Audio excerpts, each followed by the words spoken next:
True false not given এখনো clear না। এই যে এত এত ভিডিও দেখছেন, এত ক্লাস করছেন, কোচিং এ যাচ্ছেন, ট্রু ফলস নট গিভেন আজও ক্লিয়ার না। ট্রু দিয়ে দিলে অ্যান্সার হয় ফলস, ফলস দিয়ে দিলে অ্যান্সার হয় ট্রু, তাই না? নট গিভেনটাও তো বুঝেনি না, ঠিক আছে? সো এই হচ্ছে যারা আসলে আইএলটিএস জার্নিতে নেমেছেন, ট্রু ফলস নট গিভেন কিন্তু অনেক জ্বালাচ্ছে, তাই না? সো এই বিষয়টা কিভাবে রিমুভ করা যায়, কোন ওয়েটা আসলে ফলো করলে আপনি খুব সুন্দরভাবে ট্রু ফলস নট গিভেন গুলো সলভ করতে পারবেন, সেই বিষয়টা আজকে আমি দেখাবো, ঠিক আছে? ওকে, সম্পূর্ণ ভিডিওটি দেখবেন, আশা করি এরপর ট্রু ফলস নট গিভেন আর ভুল হবে না, ঠিক আছে? সো কিভাবে কি করতে হবে, ট্রিক্সটা কি, টিপস গুলো কি, এগুলো যদি মাথায় রাখতে পারেন তাহলে দেখবেন যে আপনাকে আর কেউ এই এই ক্ষেত্রে অন্তত আটকাতে পারবে না, ঠিক আছে? এতটুকু আমি বলতে পারি। সো আজকে খুব সুন্দর একটা প্যাসেজ আমরা প্র্যাকটিক্যালি সলভ করব, তার আগে কিছু গুরুত্বপূর্ণ তথ্য আমি একটু শেয়ার করি আপনাদের সঙ্গে, ঠিক আছে? সো আমি তিনটা বেসিক ধারণা আপনাদেরকে বলি। সেটা কি? সেটা হচ্ছে মানে ট্রু ফলস নট গিভেন তিনটা কিছু উদাহরণ দিয়ে আপনাদেরকে বাংলাতে কিছু উদাহরণ দিয়ে বোঝাবো, তারপরে আমি সরাসরি ইসে চলে যাব, আমি প্যাসেজে চলে যাব। ওকে, সো দেখেন আমার এখানে তিনটা প্যাসেজ আছে, তিনটা স্টেটমেন্ট আছে, তাহলে আমি এইখান থেকে একটু শুরু করি। যদি প্যাসেজটা পয়েন্ট বলা হচ্ছে যে আগে স্টেটমেন্ট পড়তে হয় সব সময়, তারপর আপনি অ্যান্সার দিবেন। এখন ট্রু ফলস নট গিভেন মিলে গেলে ট্রু, বিপরীত হলে ফলস, আর যদি কোনো তথ্য মিসিং থাকে সেক্ষেত্রে নট গিভেন। এই তিনটা আমাদের বেসিক নিয়ম, বেসিক যে রুলস আছে সেটা ফলো করি। দেখেন বলা হচ্ছে মিজান চাচা, সরি এখানে চাচার হবে, চাচার, আচ্ছা সাপোজ এখানে আছে। ওকে, মিজান চাচার 50 কেজি চাউলের বস্তা 6 তলায় উঠেছে, কষ্ট হবে। আবার প্যাসেজে বলছে যে মিজান চাচা 50 কেজি চাউলের বস্তা 6 তলায় উঠাতে অক্ষম। তাহলে এইটা আপনি কি দিবেন, ট্রু ফলস নাকি নট গিভেন? তো আপনি চাইলে একটু পজ করে রাখতে পারেন আমাকে, তারপর আমি অ্যান্সার দিয়ে দিচ্ছি। দেখেন আপনারা আগে ট্রাই করেন। আচ্ছা, তো দেখেন এইখানে অনেকেই আসলে ভুল করবেন, ঠিক আছে? এইখানে আসলে এটা কি হবে, অক্ষম আর কষ্ট হবে, এইখানে হচ্ছে পার্থক্য। তো অক্ষম আর কষ্ট হবে, এই দুইটা কি সিনোনিম নাকি অ্যান্টোনিম? এটা যদি আপনি ডিসিশন নিতে পারেন তাহলেই অ্যান্সার কারেক্ট হবে। এটা সিনোনিম নাকি অ্যান্টোনিম, এতটুকু জাস্ট নিজেকে প্রশ্ন করেন। এটা তো আমি বাংলায় দিয়েছি। তো অক্ষমের ইংলিশ কি? অক্ষমের ইংলিশ হচ্ছে আনএবল, আনএবল, তাই না? আমি একটু লিখে দিই, আনএবল যদি থাকতো এখানে। আচ্ছা, আনএবল। আর এইখানে কষ্ট হবে, ইংলিশ কি হবে? হার্ড, তাই না? কষ্টর ইংলিশ হলো হার্ড। তাহলে এই দুইটা কি সিনোনিম নাকি অ্যান্টোনিম, এটা যদি ধরতে পারেন তাহলে অ্যান্সার দিতে পারবেন। এখন দেখেন আনএবল মানে হচ্ছে অক্ষম, মানে সে একেবারেই পারবে না। কষ্ট হবে মানে সে পারবে কিন্তু কষ্ট হবে। কিন্তু আপনাদের মনে হচ্ছে যে এটাও একটা নেগেটিভ, এটাও নেগেটিভ। যদি দুইটাই নেগেটিভ হতো তাহলে তো অবশ্যই এটা সিনোনিম হয়ে যেত, তাই না? তখন ওটা ট্রু অ্যান্সার হতো। বাট এখানে দেখেন অক্ষম মানে হলো একেবারেই পারবে না, তার মানে না পারার কাতারে। আর কষ্ট হবে মানে সে পারবে কিন্তু কষ্ট হবে, পারছে কিন্তু কষ্ট হচ্ছে। তার মানে এ হলো পারছে আর এ হলো পারছে না। তো পারা এবং না পারা দুইটা কি বিপরীত, বিপরীত শব্দ। বিপরীত শব্দ হলে কি হবে? অবশ্যই এটা মানে সম্পূর্ণ ক্ল্যাশ করতেছে। যদি সেন্টেন্স আর প্যাসেজ যদি ক্ল্যাশ করে তাহলে অবশ্যই কি হবে, অ্যান্সার হবে ফলস। এটা মাথায় রাখবেন যে বিপরীত হলেই ফলস। একই তথ্য কিন্তু এক জায়গায় আপনাকে ক্ল্যাশ করবে, সেটাই হচ্ছে ফলস, ঠিক আছে? আর যদি ভিন্ন তথ্য দিত, অন্য কোনো তথ্য দিত, এই এই ওঠার কোনো তথ্য না দিত প্যাসেজে, তখন আমরা নট গিভেন দিতে পারতাম। আচ্ছা, তো এটা আশা করি বুঝতে পেরেছেন। যারা যারা ফলস দিয়েছেন তাদের অ্যান্সার কারেক্ট। এরপরে দেখেন একইভাবে আমি একটু এটা পড়ি। বলা হচ্ছে রহিম সকালে অফিসে যায়, আর রহিম প্রতিদিন সকাল 7টায় উঠে গোসল করে এবং অফিসের উদ্দেশ্যে বেরিয়ে যায়। এটা কি দিবেন, ট্রু ফলস নাকি নট গিভেন? আচ্ছা, এটা কিন্তু অবশ্যই ট্রু হবে। এখন বলতে পারেন যে ট্রু কেন হবে, এখানে তো 7টায় আছে, সকাল আছে, অফিসের উদ্দেশ্যে আছে, তাহলে আমি ট্রু কেন দিব? এটা তো হবে নট গিভেন, অনেকে বলতে পারেন। বাট না, নট গিভেন মানে হচ্ছে স্টেটমেন্টের কোনো তথ্য হাইড হয়ে যাওয়া। কিন্তু স্টেটমেন্টের সকল তথ্য যদি আপনি প্যাসেজে থাকে তা সেক্ষেত্রে আপনি নট গিভেন দিতে পারেন না। এখন দেখেন রহিম কথাটাও ঠিক আছে, আর সকালটাও ঠিক আছে, অফিসের কথাটাও ঠিক আছে। সে তো বাড়িতে যাচ্ছে না, অফিসেই যাচ্ছে। হ্যাঁ, গন্তব্যস্থানও ঠিক আছে, সময় ঠিক আছে, সাবজেক্ট ঠিক আছে। তো সবগুলোই তো আপনি প্যাসেজে পাচ্ছেন, তাই না? সবগুলো যদি আপনি প্যাসেজে পেয়ে যান তাহলে কেন এটা আপনার অন্য কিছু হবে? এটা হবে অবশ্যই, এটা কি হবে, ট্রু হবে। আচ্ছা, ট্রু মানে হচ্ছে স্টেটমেন্টের সমস্ত তথ্য এখানে এগ্রি করছে, মানে মিলে যাচ্ছে, হ্যাঁ। আর বাড়তি তথ্য থাকতে পারে, ওটা সমস্যা নেই।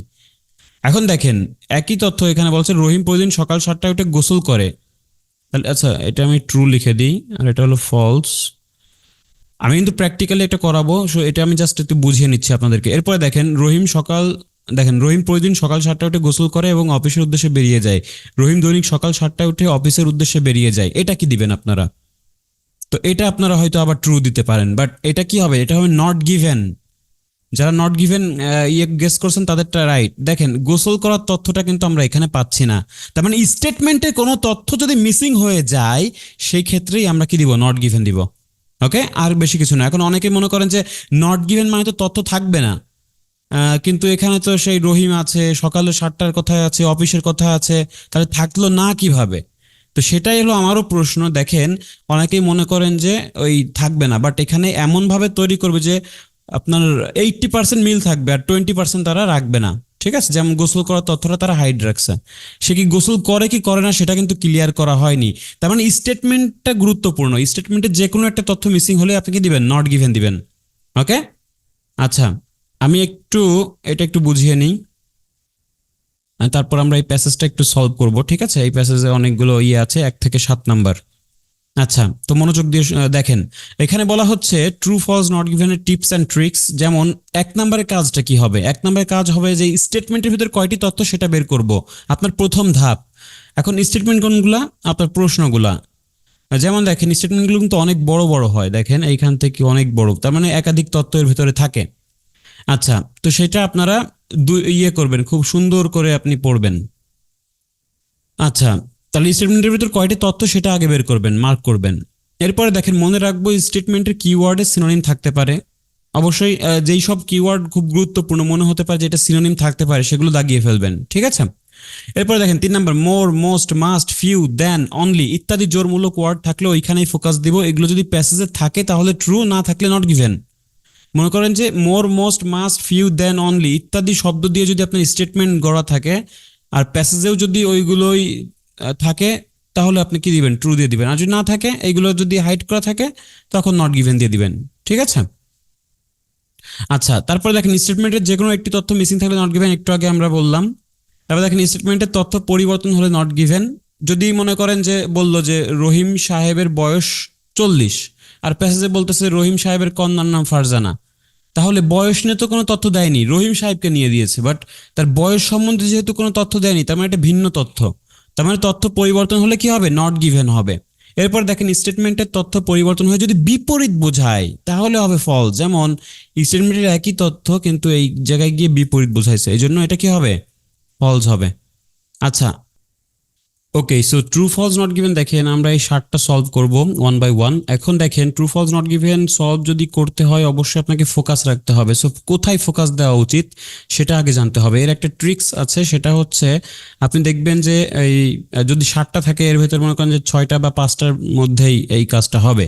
সেটা হচ্ছে আপনার এই বাম পাশের তথ্যগুলোই কিন্তু এর উপর বেস করে আপনাকে ট্রু ফলস নট গিভেনের মানে চেঞ্জ হওয়ার বিষয়টা চলে আসে। ঠিক আছে, আমি যদি এইখানে এই প্রশ্নগুলো দেখেন বড় বড়, এগুলো যদি আমি মাঝখান থেকে ভাগ করি তাহলে বাম পাশের তথ্যগুলো উপর বেস করে কিন্তু তারা কোয়েশ্চেনটা করে, আর ডান পাশের তথ্যগুলো ঠিক থাকে, মানে প্যাসেজেও আপনি সেম ওইগুলোই পাবেন। ঠিক আছে, এটা মাথায় রাখবেন, দেখবেন যে আপনার ফোকাস ঠিক থাকবে। আর কিছু কিছু তথ্য আছে যেগুলো আমি বলেছি যে যে মোর, মোস্ট, মাস্ট, ফিউ, দেন, অনলি এর পরে আপনাকে ফোকাস দিতে হবে। ঠিক আছে, আর এইগুলো হলো ডান পাশে থাকে, এই জন্য এইগুলোর পরে ফোকাস দিতে হবে। আর এমনিতে আপনি বাম পাশের দিকে ফোকাস রাখবেন। ঠিক আছে, মানে বাম পাশের তথ্যগুলো মাথায় রাখবেন সেটা বলতেছি। ওকে, যেমন দেখেন Michael Faraday was the first person to recognise Perkin's ability as a student of chemistry. তাহলে মাইকেল ফ্যারাডেই হলো প্রথম ব্যক্তি ছিল যে কিনা পার্কিনের অ্যাবিলিটি বা স্টুডেন্ট মানে কেমিস্ট্রি স্টুডেন্ট হিসেবে যাতে তার অ্যাবিলিটি আছে সেটা রিকগনাইজ করেছিল, মাইকেল ফ্যারাডে হলো প্রথম। ঠিক আছে, তাহলে আপনি দেখেন যে আসলেই কি, আপনি প্রশ্ন করেন এদিকে তাকান, মানে বাম পাশের দিকে তাকান যে মাইকেল ফ্যারাডে কি প্রথম ব্যক্তি কিনা। তো যদি মাইকেল ফ্যারাডে হয় তাহলে আমরা ঠিক আছে ট্রু দিয়ে দিব, যদি অন্য কোনো ব্যক্তি হয় তাহলে ফলস দিয়ে দিব। আর যদি এরকম কোনো তথ্যই না থাকে যে সে কেমিস্ট্রি স্টুডেন্ট ছিল না বা ফার্স্ট পার্সন ছিল না, এগুলো যদি না থাকে তাহলে আমরা নট গিভেন দিব। ঠিক আছে, ওকে, এখানে অনেক কিছু আসলে ক্যালকুলেট করার একটা বিষয় আছে, আমি সব বোঝাবো। দেখেন মানে আপনাদের মনে কি কি প্রশ্ন আসতে পারে সেটাও আমি বলে দিব। ওকে, তো উইলিয়াম হেনরি পার্কিন একদম শুরু থেকে তাদের জন্ম থেকে শুরু করেছে। ওকে, এখন দেখেন যে কেমিস্ট্রি স্টুডেন্ট কোথায় সে কথাগুলো। আচ্ছা, এনথুসিয়াজম ফর কেমিস্ট্রির জন্য সে এনথুসিয়াজম ছিল, মানে তার আশা ছিল। As a student of the city of the London Perkin become study of chemistry. দেখেন স্টাডি অফ কেমিস্ট্রি, এইখানে আপনাকে তাকাতে হবে। তো সে কি হয়েছিল, পার্কিন ইমার্সড হয়েছিল স্টাডি অফ কেমিস্ট্রি, মানে এই সিটি লন্ডনে, এই স্কুলে। তো his talent and devotion to the subject, ওই সাবজেক্টের প্রতি তার ট্যালেন্ট এবং devotion were perceived by his teacher Thomas Hall. তাহলে এই হলো প্রথম ব্যক্তি, কারণ ফার্স্ট পার্সনের কথা এখানে সরাসরি না বললেও আমরা দেখতে পাচ্ছি একদম জীবন লগ্ন থেকে শুরু করে সে তার ইয়াং বয়সে যে একটা সাবজেক্টের প্রতি সে তার ছিল, মানে ভক্তি ছিল বা ডেভোশন ছিল, সেটা কে পারসিভ করেছিল? তার টিচার। তার টিচার নাম কি? টমাস হল। তাহলে দেখেন এইখানে বলছে Michael Faraday was the first person, তাহলে কথাটা কি মিথ্যা না? অবশ্যই এটা মিথ্যা। তাহলে এটা কি হবে? ফলস হবে একদম। এটা আপনি এফ লিখে দিয়ে আসবেন, এফ। ওকে, এরপরে দেখেন Michael Faraday suggested Perkin should enrol in the Royal College of chemistry. তাহলে মাইকেল ফ্যারাডে আবার সাজেস্ট করেছে বা পরামর্শ দিয়েছিল পার্কিনকে, বা পার্কিনের উচিত যে কোথায়, রয়্যাল কলেজ অফ কেমিস্ট্রিতে এনরোল হওয়া। তাহলে এটাই আমরা দেখব যে মাইকেল ফ্যারাডে তাকে সাজেস্ট করেছিল কিনা। যদি সাজেস্ট করে মাইকেল ফ্যারাডে তাহলে তো ট্রু, আর যদি কেউ সাজেস্ট না করে, এরকম কোনো তথ্য না থাকে, তাহলে নট গিভেন। আর যদি অন্য কোনো ব্যক্তি সাজেস্ট করে তাহলে তো আমরা কি দিব? ফলস দিয়ে দিব, তাই না? সো এই হচ্ছে ব্যাপার। তাহলে দেখেন আমরা ট্রু ফলস নট গিভেন কিন্তু সিরিয়াল মেইনটেইন করে, এবং যেখান থেকে শেষ করেছিলাম সেখান থেকে আমরা শুরু করছি। Who encouraged him to attend the series of lecture given by the eminence Michael ফ্যারাডের কথা ঠিক আছে, at the Royal Institution those speech fired him young chemist. Okay, later মানে পরবর্তীতে went attend the Royal College of Chemistry. আচ্ছা দেখেন এখানে বলেছে যে পরবর্তীতে সেই সব কথা তাকে কি উদ্বুদ্ধ করেছিল এই কলেজে ভর্তি হতে। ঠিক আছে, আচ্ছা ভর্তি হওয়ার ব্যাপারটা এবার ঠিক আছে, কিন্তু মাইকেল ফ্যারাডে তাকে সাজেস্ট করেছে কিনা এইটা আসলে বলা নেই, কারণ মাইকেল ফ্যারাডের তথ্য ঠিকই আছে এখানে। দেখেন এই যে মাইকেল ফ্যারাডের লেকচারে সে অ্যাটেন্ড করেছে, ঠিক আছে, কিন্তু those speech fired the young chemist enthusiasm further and letter went on attend the কি রয়্যাল কলেজ অফ কেমিস্ট্রি। তার মানে সে যে অ্যাটেন্ড করেছিল বা ভর্তি হয়েছিল এটা কিন্তু আমরা বুঝতেই পারছি। তার মানে কি, কিন্তু কেউ তাকে সাজেস্ট করার কিন্তু কোনো তথ্য আমরা এখানে পেলাম না, যে কেউ কাউকে তাকে সাজেস্ট করেছে কিনা এখানে ভর্তি হওয়ার জন্য, বা তার ভর্তি হওয়া উচিত, এই যে পার্কিনের যে উচিত, এরকম কোনো পরামর্শ আসলে তাকে কেউ দেয়নি। ঠিক আছে, এরকম কোনো তথ্য আমরা পাইনি, কিন্তু এটা পেয়েছি যে সে রয়্যাল কলেজ অফ কেমিস্ট্রিতে ভর্তি হয়েছিল বা অ্যাটেন্ড করেছিল, মানে এটাই অ্যাটেন্ড করা মানে এনরোল হওয়া। ওকে, তার মানে এটা হবে কি নট গিভেন। আচ্ছা 3 নাম্বার দেখেন, Perkin employed August Wilhelm Hofmann as his assistant. আচ্ছা যদি আপনার খুব ইজি মনে হয়, দেখেন পার্কিন এমপ্লয়েড কি করেছিল, August Wilhelm Hofmann as his assistant. এখন অগাস্ট ওয়েলম হুপম্যান হচ্ছে একটা ব্যক্তির নাম, এই তিনটায় ব্যক্তির নামের আগে দেখবেন বড় হাতের থাকবে। এই অগাস্ট কিন্তু মাসের নাম না, এটা ব্যক্তির নাম। যেমন পার্কিন এমপ্লয়েড অগাস্ট ওয়েলম হুপম্যান, হুপম্যান হলো তার ডাক নাম, অ্যাজ হিজ অ্যাসিস্ট্যান্ট, কার অ্যাসিস্ট্যান্ট এটা বুঝতে হবে। ঠিক আছে, আমি আগে একটু দেখাই, আপনারা আগে একটু বের করার চেষ্টা করেন আমাকে স্টপ করে। যেমন দেখেন Royal College of Chemistry he headed by the Norman August Wilhelm Hofmann, দেখেন এই যে নামটা পাচ্ছি আমরা। তাহলে এখান থেকে আমরা দেখি পার্কিন scientific gifts soon caught Hoopman's attention and within 2 years he became Hoopman's youngest assistant. আচ্ছা হুপম্যানস মানে তো বুঝেন, মানে হুপম্যানের সবচেয়ে কি কনিষ্ঠতম বা ইয়াংগেস্ট অ্যাসিস্ট্যান্ট হয়েছিল, কে হয়েছিল? হিটা হচ্ছে পার্কিন। এই পার্কিন হুপম্যানের ইয়াংগেস্ট অ্যাসিস্ট্যান্ট হয়েছিল। কিন্তু এইখানে কি বলেছে দেখেন তো, আমাকে এখন স্টপ করে আপনারা বলেন যে এটা কি হবে, ট্রু ফলস নাকি নট গিভেন। 3 নাম্বারটা কি হবে আপনারা একটু বলেন। ওকে, সো দেখেন এটা এটা হবে কিন্তু অবশ্যই এটা ফলস হবে, কারণ দেখেন পার্কিন এমপ্লয়েড বলছে, মানে পার্কিন কাকে নিয়োগ দিয়েছে? এই ব্যক্তিটাকে কি হিসেবে? তার অ্যাসিস্ট্যান্ট হিসেবে, মানে পার্কিনের অ্যাসিস্ট্যান্ট হিসেবে, হিজ অ্যাসিস্ট্যান্ট। তাহলে পার্কিন কি করেছে, এই ব্যক্তিটাকে নিয়োগ দিয়েছে। কিন্তু আমরা তো দেখলাম উল্টোটা, যে পার্কিন তার অ্যাসিস্ট্যান্ট ছিল, তাই না? তো আপনি যদি দ্রুত করে অ্যান্সার দিতে চান অনেক সময় কিন্তু ভুল করে ফেলবেন, ঠিক আছে? যে এটা তো সোজা, এটা একদম সোজা, বাট এখানে কিন্তু একটু ডিফারেন্ট, মানে এমপ্লয়েড বলেছে, তার মানে একে নিয়োগ দিয়েছে। কথাটা কিন্তু একদম উল্টো কথা এখানে বলেছে। সো আপনি যদি দ্রুত সলভ করতে করতে চান তাহলে এক নজর পড়লে কিন্তু আপনার মাথায় আর থাকবে না, এর জন্য প্রত্যেকটা স্টেটমেন্ট খুব ভালো করে দেখতে হবে, ঠিক আছে? ওকে, এরপরে দেখেন 4 নম্বর বলা হচ্ছে যে পার্কিন ওয়াজ স্টিল ইয়াং। পার্কিন কি ছিল, তখনও ইয়াং ছিল, when he made the discovery that made him rich and famous. তাহলে পার্কিন কি ছিল, তখনও ইয়াং ছিল, তাহলে কথাটা কোথায় ফোকাস দিবেন? আমি বলছি বাম পাশের দিকে ফোকাস রাখতে। তাহলে আপনি দেখেন যে পার্কিন তখনও ইয়াং ছিল কিনা, আপনি শুধু এইটা খুঁজে বের করার চেষ্টা করেন। কারণ আপনার তো একটা উদ্দেশ্য থাকা দরকার যে আপনি কি খুঁজবেন, প্যাসেজে গিয়ে কি খুঁজবেন। এজন্য আমি আপনাদেরকে তো একটা কৌশল শিখিয়ে দিচ্ছি যে বাম পাশের তথ্যগুলো খুঁজে বের করবেন। যে পার্কিন ওয়াজ স্টিল ইয়াং, পার্কিন কি তখনও ইয়াং ছিল, ছিল বলতেছে এটা ছিল যে যখন সে আবিষ্কার করলো যেটা কিনা তাকে রিচ এবং ফেমাস তৈরি করেছিল বা বানিয়েছিল। তার মানে সে যখন রিচ এবং ফেমাস ছিল তখন সে কি ছিল, ইয়াং ছিল, সেটাই হলো মূল কথা। আপনি আসলে দেখেন যে সে ইয়াং ছিল কিনা। আমার প্রত্যেকটা তথ্য আপনি ধরতে পারেন, আমাকে স্টপ করে আপনি নিজে আগে বের করতে পারেন, তাহলে দেখবেন যে আপনি বিষয়টা একটু মজা পাচ্ছেন। আচ্ছা, তাহলে he became Hofmann's youngest assistant not long after that Perkin made the scientific breakthrough. আচ্ছা, ব্রেক থ্রু মানে হচ্ছে discovery, that would bring him both fame and fortune. তাহলে এখানে কিন্তু ফেম হবে, এটা এফটা মুছে গেছে। ফেম অ্যান্ড ফরচুন মানে হচ্ছে আপনার কথা কি, এই যে রিচ অ্যান্ড ফেমাস। তাহলে সবকিছু ঠিক আছে, এখন আপনি কি পেয়েছেন সে কি ইয়াং ছিল? দেখেন সে কি ইয়াং ছিল, আমাকে একটু স্টপ করে আপনারা নিজে নিজে বলেন সে কি ইয়াং ছিল কিনা।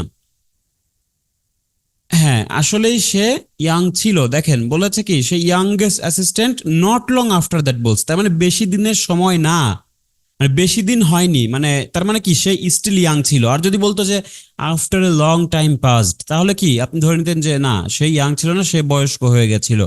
তো নট লং বলছে, তার মানে কি বেশি দিনের কথা না বা বেশি দিন যায়নি, যেটা কিনা তাকে, এই যে বাকি কথা তো ঠিকই আছে। এখন আমরা এটা বের করতে পারলাম, এখন একটু ক্যালকুলেট করে যদি আপনি দেখেন যে সে কিন্তু ইয়াং ছিল, একটু ক্যালকুলেট করতে হবে। তো ট্রু ফলস নট গিভেন সবসময় দেখুন প্রথমটা যেমন আমরা বের করেছিলাম ওইটা ফার্স্ট পারসন কিনা সেটা আমরা গেস করে কিন্তু বলেছি, বাট এইটাও দেখেন গেস করে একটু ক্যালকুলেট করলে কিন্তু বোঝা যাচ্ছে যে নট লং যেহেতু বলছে তার মানে সে ইয়াং ছিল, কারণ একটু আগে সে বলেছে যে ইয়াংগেস্ট। তার মানে আপনি ট্রু ফলস নট গিভেন একদমই ছেড়ে দিতে পারেন না যে প্রত্যেকটা লাইন আলাদা আলাদা, একটা আরেকটার সঙ্গে সম্পর্কিত হতে পারে। তার মানে এইসব টাইপও আপনাকে জেনে রাখতে হবে। আচ্ছা, তার মানে কথাটা কি আমরা ট্রু পেলাম। তো অনেকেই আসলে বলবে যে না এটা তো ইয়াং এর কোনো কথা সব বলেনি, তো আমি নট গিভেন দিয়ে দিই, এই নট গিভেন দিলেই খাবেন ধরা, ঠিক আছে? 5 নাম্বার দেখেন, the trees from which quinine is drive grow only in south America. কোথায়? একমাত্র সাউথ আমেরিকাতে জন্মায়। তাহলে এটা ফোকাস করবেন কোথায়? আমি বলেছি যে অনলির পরে আপনাকে ফোকাস করতে হবে, এই যে এখানে বলেছিলাম, এই যে অনলি ইত্যাদি জোরমূলক ওয়ার্ড থাকলে ওইখানেই ফোকাস দিবেন, মানে এর পরের তথ্যগুলো আপনি ফোকাস দেন, ঠিক আছে? যদি অনলি ওইখানে বলা থাকে যে না একমাত্র ওইখানেই জন্মে, grow only in south America, যদি দেখেন যে ওই ট্রিটা, ওই যে গাছটা আছে, ওই গাছটা which quinine is drive grow, যেটা গ্রো হয় কোথায়? একমাত্র সাউথ আমেরিকাতে। তাহলে আপনি দেখেন যে সাউথ আমেরিকার কথাবার্তা কোথায় আছে আর একমাত্র ওইখানেই জন্মায় কিনা, তারপর আমরা ডিসিশন নিচ্ছি। At the time, quinine was only viable medical treatment for malaria. The drug is derived from the bark of the cinchona tree native to South America. আচ্ছা, নেটিভ টু সাউথ আমেরিকার কথা বলছে।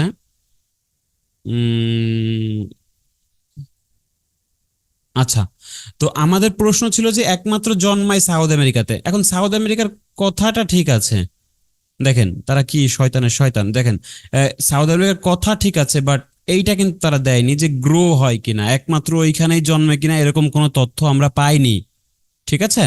যে সাউথ আমেরিকাতেই একমাত্র জন্মে কিনা এরকম কোনো তথ্য পাইনি, এর জন্য কি দিব, এটা নট গিভেন দিব। ওকে, আচ্ছা, তাহলে এটা নট গিভেন। এরপর দেখেন, Perkin hope to manufacture a drug from a coal tar waste product. তাহলে পার্কিন আশা করেছিল ম্যানুফ্যাকচার করতে এ ড্রাগ, একটা ঔষধ, ফ্রম কোথা থেকে? একটা কয়েলটার ওয়েস্ট প্রোডাক্ট থেকে। তাহলে আসলে দেখবো যে পার্কিন আশা করছিল কিনা, এটা ম্যানুফ্যাকচারের চেষ্টা করছিল কিনা সে। ঠিক আছে, কোথা থেকে? কয়েলটার ওয়েস্ট প্রোডাক্ট থেকে। ডিউরিং দ্য ভ্যাকেশন, আচ্ছা এখানে কিন্তু আর নেই। কয়েলটার ওয়েস্ট প্রোডাক্টের কথা কোথায় আছে সেটা দেখেন। আচ্ছা, হি ওয়াজ অ্যাটেম্পটিং টু ম্যানুফ্যাকচার, হ্যাঁ। তো অ্যাটেম্পটিং মানে হোপড, মানে আশা করা, একই কথা। তাহলে he was attempting manufacture quinine from aniline. আর অ্যানিলাইনটা কি? Inexpensive readily available coal tar waste product. তাহলে এটা কিন্তু কয়েলটার ওয়েস্ট প্রোডাক্ট থেকে সে কি করতে চেয়েছিল? এই যে অ্যাটেম্প্ট করতে, মানে চেষ্টা করছিল ম্যানুফ্যাকচার করতে। তার মানে কথাটা কি হবে? পার্কিন হোপ টু ম্যানুফ্যাকচার, কথাটা ঠিক আছে। এবং কোন জিনিস থেকে? এই জিনিস থেকে, হ্যাঁ এটাও ঠিক আছে। তাহলে অ্যান্সার কি হবে? ট্রু হবে। এটার অ্যান্সার হবে ট্রু, নাম্বার 6 ট্রু।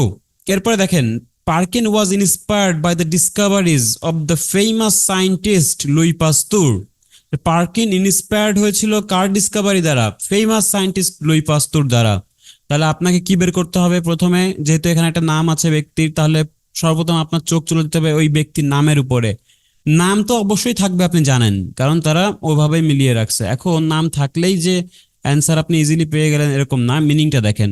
কি বলছে যে পার্কিন ওয়াজ ইন্সপায়ার্ড, মানে তার এই আবিষ্কার দ্বারা সে ইন্সপায়ার্ড হয়েছিল কিনা সেটা আপনাকে ক্লিয়ার করতে হবে। সো আমি এটা আপনাদেরকে প্যাসেজ দেখাবো এবং আপনারা কমেন্ট সেকশনে কমেন্ট করে জানাবেন যে এর অ্যান্সারটা কি হবে, ট্রু ফলস নাকি নট গিভেন।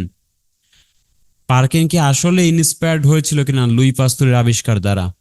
দেখেন, আপনারা এটা আমাকে অ্যান্সার দিয়ে জানাবেন কমেন্ট সেকশনে। এই যে আমি প্যাসেজটা দিয়ে দিলাম, আপনারা চাইলে পজ করে এইখান থেকে পড়তে পারেন, ঠিক আছে? বা এই যে যেখানে লাস্ট গিয়েছিলাম, কোথায়, এই যে এইখানে, এরপর থেকে পড়ে আপনি অ্যান্সারটা আমাকে কমেন্ট সেকশনে কমেন্ট করে জানাবেন অবশ্যই। আর আজকের ক্লাস এতটুকুই। Thank you so much for joining the class today. আর যদি আপনারা খুবই দুর্বল হন, অবশ্যই আমার সঙ্গে যোগাযোগ করবেন। আর আমার ফেসবুক পেজ, গ্রুপ সবগুলো ফলো করে রাখবেন। আশা করি আইএলটিএস জার্নিটা আরো ইজি হয়ে যাবে। আর সবকিছু ডিটেলস আপনি ডেসক্রিপশন বক্সে পেয়ে যাবেন। Thank you so much for join the class today. আশা করি ভালো লেগেছে। ভালো লাগলে অবশ্যই লাইক দিবেন, সাবস্ক্রাইব করবেন। Thank you so much.